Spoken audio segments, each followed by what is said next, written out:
8 दिन का एक सफर था। 8 दिन के लिए धरती से अंतरिक्ष में जाना था और 8 दिन बाद लौट आना था। लेकिन अब 8 दिन की बजाय करीब 24 दिन हो गए, मतलब 16 दिन एक्स्ट्रा। और अब भी धरती पर लौटने की कोई तारीख फिक्स नहीं है। सुनीता विलियम और उनके एक साथी एस्ट्रोनॉट जो दोनों इंटरनेशनल स्पेस स्टेशन पर 5 जून को निकले थे, तो कायदे से 13 जून को वापस आना था। आज 29 जून है, 16 दिन और एक्स्ट्रा हो चुके हैं, लेकिन दोनों अभी वापस नहीं आए। अब ये सवाल पूरी दुनिया में पूछा जा रहा है कि इन दोनों की वापसी में देरी क्यों और ये वापसी कब तक होगी। तो ये पूरी कहानी, इस वापसी के बारे में और इस देरी के बारे में आपको समझना हो तो 2 बड़ी कंपनियां और उनके बीच की बिजनेस राइवलरी को भी समझना जरूरी है। बात 2000 की शुरुआत के बाद की है। ये स्पेस प्रोग्राम बचपन में हम लोग देखा करते थे टीवी पे, स्टार वॉर और ये सारी चीजें आती थी। तो स्पेस वॉर, स्पेस प्रोग्राम, ये सब इंसानों ने इस दुनिया की बजाय आसमान और अंतरिक्ष में भी अपनी अपनी मतलब ताकत दिखाने का फैसला किया। दिखाओ, लेकिन खर्चा बहुत है, बहुत ही खर्चीला है यहां से वहां जाने में। तो जितने सुपर पावर और बाकी सुपर पावर बनने के चक्कर में जो देश थे, उन सब ने भी अंतरिक्ष में अंधाधुंध पैसा लगाया। अमेरिका ने भी खूब लगाया, क्योंकि उसे सुपर पावर दुनिया का दादा बनना था। लेकिन धीरे धीरे अमेरिका को एहसास हुआ कि बड़ा खर्चीला है ये प्रोग्राम। तो 2005-06 के बाद उन्होंने ये तय किया कि अंतरिक्ष के अपने बहुत सारे प्रोजेक्ट को रोका जाए, और उसमें स्पेस शटल भी एक था कि स्पेस शटल को भेजने में बड़ा खर्चा आता है। लेकिन अब इंटरनेशनल स्पेस स्टेशन तो बना रखा था $160 बिलियन खर्च करके, तो क्या करें। तो ये हुआ कि ठीक है, कुछ भेजते हैं और बाकी देशों से, जैसे रशिया से स्पेशली, तो उनसे रॉकेट और बाकी चीज़ें लेते हैं, वो पहुंचा दिया करेंगे, खर्चा कम होगा, उनको फीस दे देंगे। ये चलता रहा, ये सोचना शुरू किया उन्होंने। फिर ये था कि वो अपने स्पेस शटल का प्रोग्राम बंद करेंगे।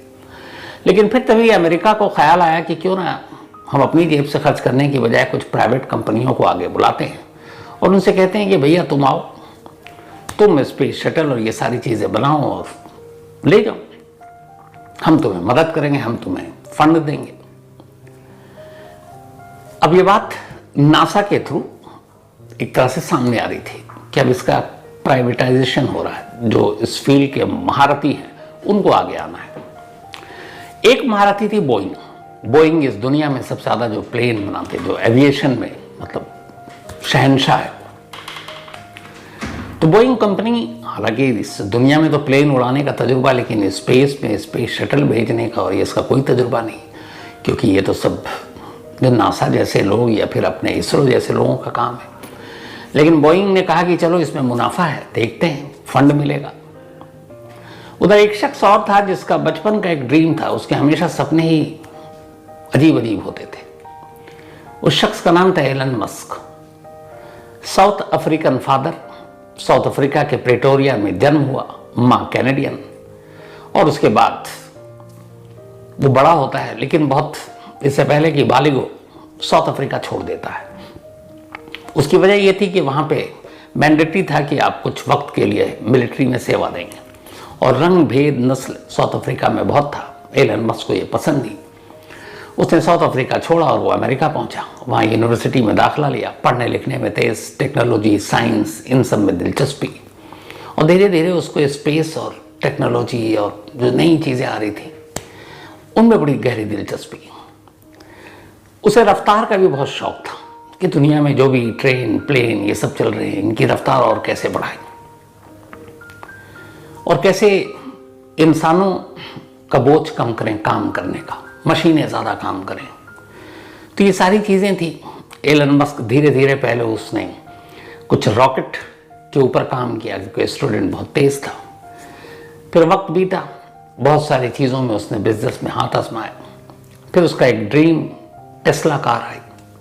वो टेस्ला जो इलेक्ट्रिक से चले, उस वक्त तक तो डीजल, पेट्रोल, गैस यही सब चीज़ों से चलती थी। लेकिन उसने कहा नहीं, एक इलेक्ट्रिक कार शुरू करेंगे।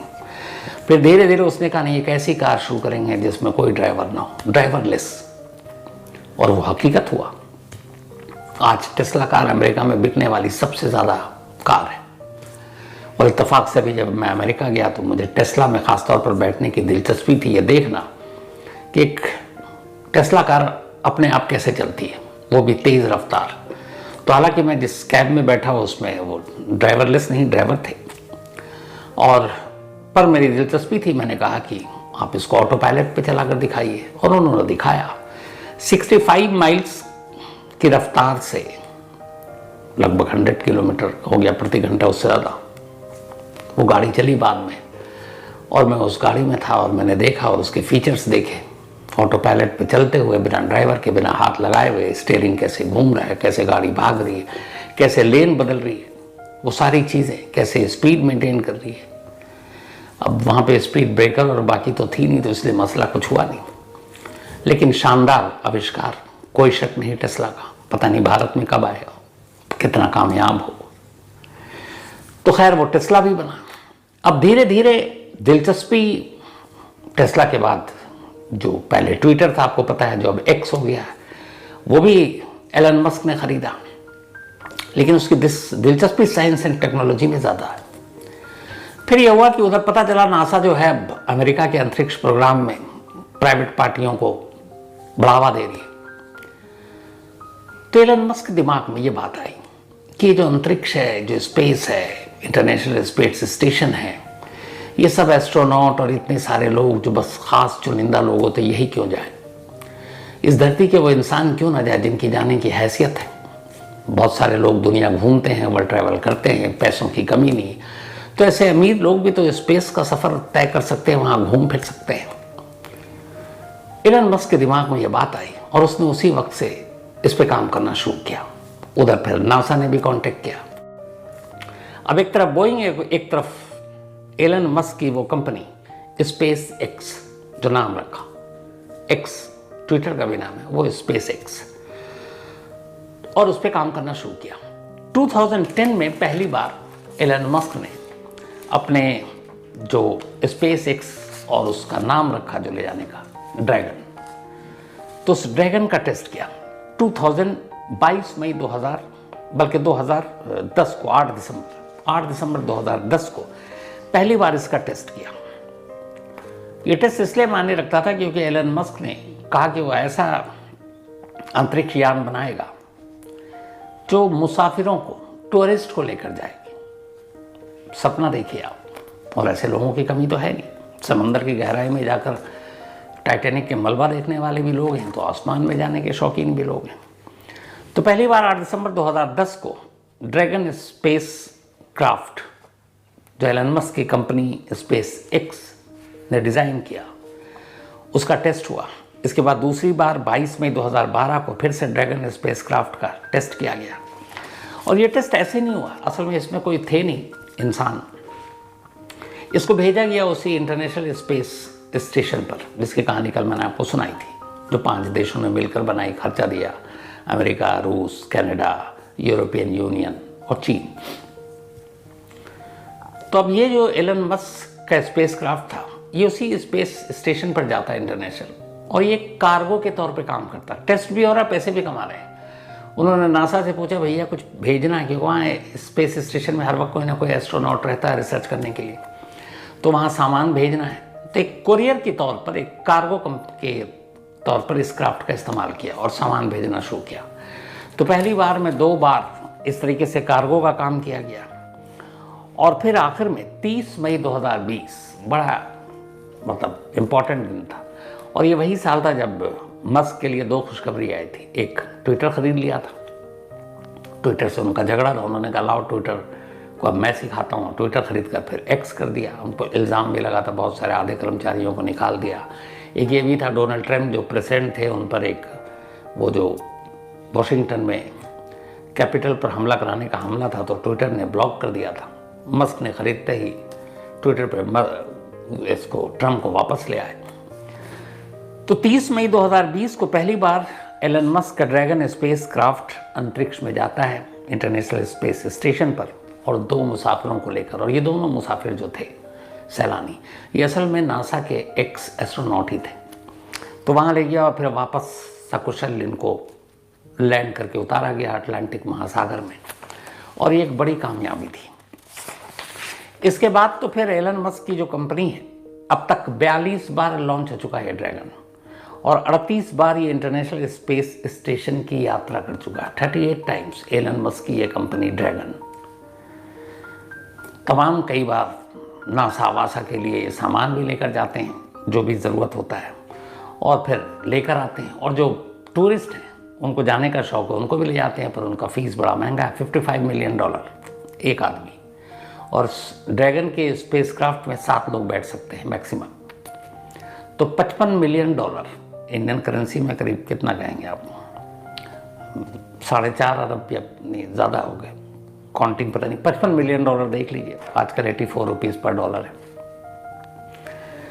तो अब तक 38 बार जा चुका है, और ये हमेशा तैयार रहता है जाने के लिए और आने के लिए, क्योंकि ये एक प्रोफेशनल प्राइवेट और पहला एक सैलानियों को ले जाने वाला खुला। तो ये तो हो गई एलन मस्क के इस ड्रैगन स्पेसएक्स की कहानी, जिसने स्पेस तक अपनी पहुंच बना ली। अब आइए बोइंग की तरफ। बोइंग के साथ नासा ने एक कॉन्ट्रैक्ट डील साइन किया, और जैसा मैंने बताया कि अब नासा को लगता था बहुत खर्चीला मिशन है स्पेस शटल, और ये वो तो प्राइवेट कंपनियों को हम थोड़ा बढ़ाते हैं आगे और उनसे कहते हैं आप आओ, आप इसमें काम करो। तो अब बोइंग को बड़ा तजुर्बा था एविएशन का, बड़े बड़े बोइंग बना रखे हैं उन्होंने, अभी 800 सीरीज भी है। तो बोइंग दुनिया की जाने मानी कंपनी है एविएशन इंडस्ट्री में, 2 ही में तो कंपटीशन है, एक बोइंग में है, दूसरी एयरबस है। तो बोइंग को भी लगा कि चलो, क्योंकि इधर एलन मस्क शुरू कर चुके थे अपना काम, और ये कहीं ना कहीं इसका कुछ पार्ट तो एविएशन से ही जुड़ता है। तो बोइंग नासा के साथ मिलकर इस पे काम करती है, और नासा इसको अच्छे खासे पैसे देती है। इधर एलन मस्क की कंपनी भी थी कि चलो नासा के साथ करें, बट एलन मस्क के बहुत सारी चीज़ें थी, उनका अपना अड़ियल रवैया और भी चीज़ें, तो नासा ने ज़्यादा ट्रस्ट किया बोइंग पर एलन मस्क के मुकाबले। अब बोइंग को भी काफ़ी पैसे मिले। अब बोइंग के लिए कि कैप्सूल बनाओ जिसमें बैठ कर जाएगा, और फिर रॉकेट से लॉन्च किया जाएगा, स्पेस शटल तक भेजा जाएगा स्पेस शटल को। बोइंग ने 2012 से इस पे काम पे लग गया, जब डील हुई नासा से, अच्छा खासा पैसा मिला। बोइंग एक कंपनी है भैया, वो बिजनेस करते हैं, तो उन्हें ये पता था कि मुनाफे में ही करेंगे, घाटे में तो करेंगे नहीं। अब पैसा एक मुश्त मिलना नहीं था, पहले आप काम करके दिखाओ, धीरे धीरे काम होता, फिर नासा के एक्सपर्ट उस पर हरी झंडी दिखाते, फिर वो बात आगे बढ़ती, लेकिन धीरे धीरे चलता रहा। अब आखिरकार बोइंग नासा के साथ मिलकर पहली बार एक स्पेस शटल को इंटरनेशनल स्पेस स्टेशन पर भेजने की तैयारी मुकम्मल कर चुका। अब ये बोइंग की हिस्ट्री और बोइंग के बिजनेस, बोइंग के उस नाम, उसके रसूख, उसकी इज्जत, सब कुछ इसके साथ जुड़ी हुई थी। क्यों? क्योंकि नासा से बाहर निकलकर किसी प्राइवेट फर्म, प्राइवेट कंपनी को एक कॉन्ट्रैक्ट दिया गया और उसने बनाया, और अब उसकी उड़ान होनी है। तो असल में ये जो 5 जून को सुनीता विलियम्स और उनके साथ उनका एक एस्ट्रोनॉट साथी इंटरनेशनल स्पेस स्टेशन पर गया, जो रिपोर्ट है स्पेस एजेंसी की वो ये है कि वहाँ ऐसा कोई बहुत 30 मार खां रिसर्च नहीं करना था, बल्कि इन दोनों को इसलिए भेजा गया, एक तो दोनों बहुत ज़्यादा कहते हैं कि इनको तजुर्बा था स्पेस में रहने का, जाने का। सुनीता विलियम्स का तीसरी बार था ये, 300 डेज से ज़्यादा वो रह चुकी है। तो सिर्फ मकसद ये था कि बोइंग के इस स्पेस शटल को चेक करना था कि वाकई ये इंसान को लेकर सही जाता और सही लेकर आता है कि नहीं आता। रिसर्च तो वैसी, इसीलिए 8 दिन का इसमें रखा गया था, और ऑलरेडी 5 एस्ट्रोनॉट वहाँ मौजूद थे, अलग अलग काम में लोग भेजते रहते हैं देश। तो कायदे से यही था कि बोइंग के बनाए हुए इस प्रोजेक्ट की कामयाबी और नाकामी को चेक करना था, और इसके लिए इन 2 एस्ट्रोनॉट को चुना गया और इनको भेजा गया। अब आप सोचिए कि बोइंग की पूरी साख इस मिशन की कामयाबी पर है, किसी भी बिजनेस के हिसाब से सोचना शुरू किए। अब होता क्या है? अब हुआ ये कि भाई एक तो लंबा वक्त ले लिया बोइंग ने, क्योंकि इसे मालूम है कि पहली बार में नाकाम तो होना नहीं है। अब इसके बाद सब कुछ शुरू हुआ, तमाम चीज़ें बार बार चेक की गई, तमाम एक्सपर्ट ने चेक किया, फिर ये हुआ कि अब इसको भेजेंगे। लेकिन इत्तेफाक से इसको पहले मई में ही जाना था इस साल। जब मई में इसकी तारीख फिक्स हुई कि इसको लॉन्च करेंगे, कोई टेक्निकल ख़राबी आ गई, फिर दूसरी तारीख आई, उस पर भी टेक्निकल ख़राबी आ गई, फिर तीसरी तारीख आई, उसमें भी टेक्निकल खराबी आ गई। कहते हैं कि 5 बार ये चीज़ें जो है वो टलती गई और आखिरकार फिर 5 जून की तारीख तय की गई। पहले इससे पहले 1 जून की भी तारीख थी, लेकिन उसमें कुछ गड़बड़ हो गया। अब 5 जून को जब ये इसको लॉन्च करना था, तब भी कहते हैं कि उसमें जब लॉन्च किया जा रहा था तो ये क्लियर हो गया था, एक आवाज़ आ रही थी गड़बड़ गड़बड़, और वो आवाज़ को जब चेक किया गया तो पता चला कि हीलियम गैस लीक कर रही है। तो ये वाक़ई इसको रोकना चाहिए, लेकिन अब इतनी बार 4-5 बार तो वैसे ही आप रोक चुके हैं। इधर सारी दुनिया की निगाहें हैं बोइंग के इस मिशन पर, क्योंकि बोइंग भी इससे अब कहीं ऊपर निकल जाएगा। लेकिन उन लोगों को, एक्सपर्ट्स को लगा कि ये हीलियम एक लीकेज से कोई मतलब नहीं है, ये आराम से जा सकता है और आराम से 8 दिन के बाद लौट सकता है। तो उन्होंने इस लीकेज की अनदेखी कर दी और उसके बाद ये 5 जून की सुबह उड़ गया और ये ऊपर पहुंचता है।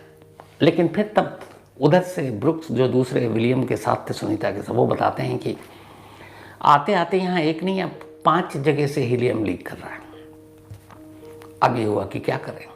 अच्छा, उधर ऊपर वो लोग हैं अंतरिक्ष में, इधर ह्यूस्टन में बैठे हुए ये जो बोइंग और नासा के एक्सपर्ट्स वो कांटेक्ट में हैं, वो बात कर रहे हैं। बातचीत से कि ज़मीन से ही गाइड करके उस तमाम चीज़ों को दुरुस्त कर लिया जाए। लेकिन अब उसमें 13 जून को वापसी थी, 5 जून को गए थे, आज 29 हो गया, 16 दिन हो गए, अभी तक ठीक नहीं हो पा रहा है। अब इसमें पहले गड़बड़ियाँ क्या थी वो आप जान लीजिए। जब ये एयरक्राफ्ट 5 जून को लॉन्च किया गया, तब इसके कंप्यूटर में जो खराबी आई, उसके बाद उसको पहले ठीक किया गया। ये छोटी सी थी, लेकिन फिर पता चला कि इसमें से हीलियम जो है वो लीक कर रहा है। अब जब ये हीलियम लीक करने की खबर आई तो ये हुआ कि इसमें बहुत ज़्यादा कोई चीज़ें फ़र्क नहीं पड़ेगी, इसको ऊपर ले जाओ।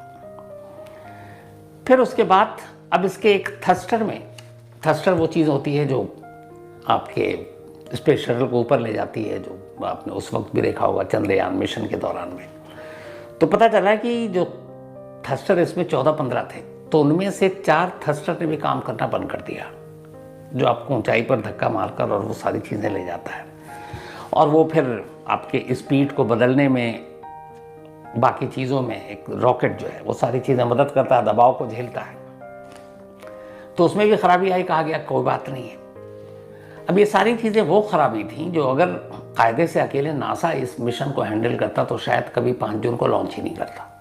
लेकिन यहाँ एक ऐसी कंपनी इन्वॉल्व है जिसे पता है कि पूरी दुनिया उसकी तरफ देख रही है, वैसे ही इतना डिले हो चुका है, 12 साल हो चुके हैं, और अब जब मिशन नज़दीक है और इसकी कामयाबी जाने और आने में उसकी सारी बिजनेस के मॉड्यूल सब बदल देगी।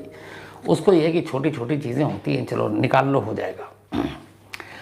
अब ये इन्होंने भेज दिया वहाँ पर। अब जब भेजा तो उसके बाद पता चला कि नहीं, ये जो गलतियाँ हैं ये छोटी मोटी नहीं है। अगर हम इसी को वापस भेजते हैं तो ज़रूरी है कि ये नहीं है ज़रूरी कि ये सेफ लैंड करे। हो सकता है ये धरती के वायुमंडल में मिलने के बाद इसमें आग लगे, इतनी ये ज़्यादा ज्वलनशील और ये हो जाए, और फिर उसके बाद जल जाए, तो फिर हादसा होगा। तो हादसा होगा तो फिर इसको कैसे नहीं चलाया जाए। हालांकि इसमें एक और भी चीज़ है कि कहते हैं कि इसमें क्या खराबी है, अगर ये लैंड करता है तो भी इसका कभी पता नहीं चल पाएगा, इसलिए कि जब लैंड करेगा तो उसके कुछ पार्ट्स जो हैं वो वैसे ही जलकर अलग हो जाते हैं, तो उन्हीं में सारी चीज़ें वो रिकॉर्ड भी होती हैं, तो वो भी पता नहीं चलेगा। तो अब क्या किया जाए, तो अब उसमें यह है कि थोड़ा पहले वेट किया जाए। अगर ठीक कर लेते हैं तो वेट करने के लिए इनके पास टाइम, एक 2 जुलाई की इन्होंने टाइम दी है कि 2 जुलाई तक अगर सब ठीक हो गया तो हम सुनीता विलियम और उनके साथी को बुला लेंगे। हालांकि वहाँ 5 लोग और हैं, राशन पानी का खर्चा नहीं है, कई महीने तक वो लोग वहाँ रह सकते हैं, उसमें कोई दिक्कत नहीं है। एक सिर्फ दिक्कत ये है, वो ये है कि इस स्टार लाइनर बोइंग का जो है, इसको 45 दिनों तक वहाँ डॉक पर रखा जा सकता है, मतलब स्पेस स्टेशन पर, और जिससे वो टच किया हुआ है। 45 दिन के बाद फिर इमरजेंसी में कुछ और दिन तो खींचा जा सकता है, लेकिन फिर वापसी में ईंधन की कमी हो जाएगी। तो 45 डेज मैक्सिमम है। 5 जून से अगर आप जोड़ लें तो फिर 5 जुलाई, और 5 जुलाई के बाद आप 15 दिन और जोड़ लें तो करीब 20 जुलाई तक कोई इशू नहीं है। ये नासा का कहना है, बोइंग का कहना है। लेकिन अगर ठीक नहीं हुआ मान लीजिए और 20 जुलाई से पहले पहले लौटना है तो फिर क्या सीन है। तो यहीं से खेल शुरू होता है दो बिजनेस कंपनी की राइवलरी की। उसमें यह कि बड़ा आसान है सुनीता विलियम और उनको वक्त से पहले ले आना, आप उन दोनों को ला सकते हैं।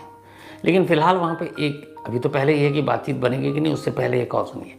वो जो डॉगपोर्ट है जहाँ पर स्पेस स्टेशन पर जाकर ये स्पेस शटल चिपकता, जैसे कल मैंने बताया था रेलवे के दो डब्बों के बीच में चुंबक की तरह, तो उसमें 5 या 7 ऐसे स्पेस शटल हैं जो एक साथ रह सकते हैं।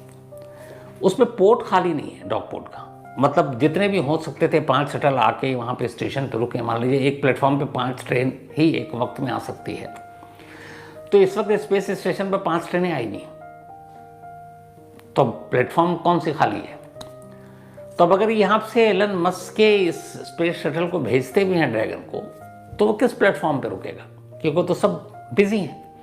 तब उसमें यह है कि उसी स्टार लाइनर को किसी जरिए से रोबोटिक और बाकी तरीकों से उस स्पेस स्टेशन से आपको अनडॉक किया जाए, मतलब हटाया जाए, उस प्लेटफॉर्म से बाहर निकाला जाए और उसकी जगह पर एलन मस्क के इस ट्रेन को उस प्लेटफॉर्म पे लगाया जाए, यानी स्पेस शटल को स्पेस स्टेशन से मिलाया जाए, फिर जिसमें बैठकर सुनीता विलियम और उनके साथी धरती पर आ सकें। तो पहली चीज़ ये कि डॉक पे कोई पोर्ट खाली नहीं है, जगह खाली नहीं, जहाँ नया कोई जाएगा उन दोनों को अगर इमरजेंसी में लेने के लिए, तो फिर स्टार लाइनर को हटाना पड़ेगा। स्टार लाइनर को हटाने का मतलब बोइंग की साख, पहली चीज़। दूसरी चीज़, अब अगर एलन मस्क से आप मदद लेकर एलन मस्क के ड्रैगन को, उनके स्पेस शटल को आप भेजते हैं सुनीता विलियम और उसको लाने के लिए, तो फिर ये साफ मैसेज जाएगा कि नासा ने जिन 2 कंपनियों को कहा कि आप लोग ये कीजिए, और एलन मस्क जिसने तो सारे चीज़ें, सारे कानून नियम अलग करके उसने कहा स्पेस सिर्फ खास लोगों की बपौती क्यों, हम लोग भी जाएं, घूमें एक टूरिस्ट की तरह। तो ये होगा कि बोइंग जैसी कंपनी का मिशन फेल, और एलन मस्क वो देखो कितना कामयाब कि 2 लोग जो नासा और बोइंग की आपसी समझौते से वहाँ पे भेजे गए हैं, सुनीता विलियम और उनके साथी को, उनको लाने के लिए एक प्राइवेट कंपनी को हम भेज रहे हैं। मतलब जो सरकारी कंपनी एक तरह से मान लीजिए आप, नासा और बोइंग, और उसकी जगह एक प्राइवेट कंपनी कौन, एलन मस्क। तो उसका ड्रैगन जाएगा लेने के लिए स्पेस स्टेशन पर इन दोनों को।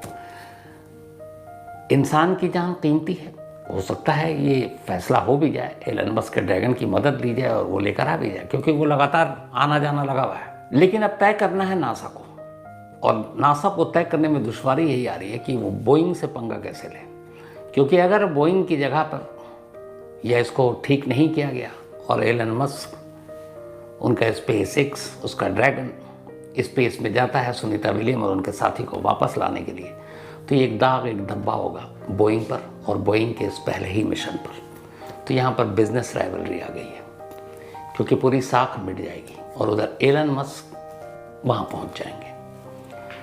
तो अब देखना ये है कि इन 2 बिजनेस टाइकून के बीच की लड़ाई, और उधर स्पेस में फंसी सुनीता विलियम और उनके साथी, हालांकि फंसी शब्द गलत है क्योंकि दोनों सेफ हैं और उनको आसानी से लाया जा सकता है, लेकिन उस लाने का फैसला कब होता है और लाने का जरिया क्या बनता है, ये बड़ी इंटरेस्टिंग चीज़ होगी देखने के लिए आने वाले वक्त में। तो ये थी आज की कहानी।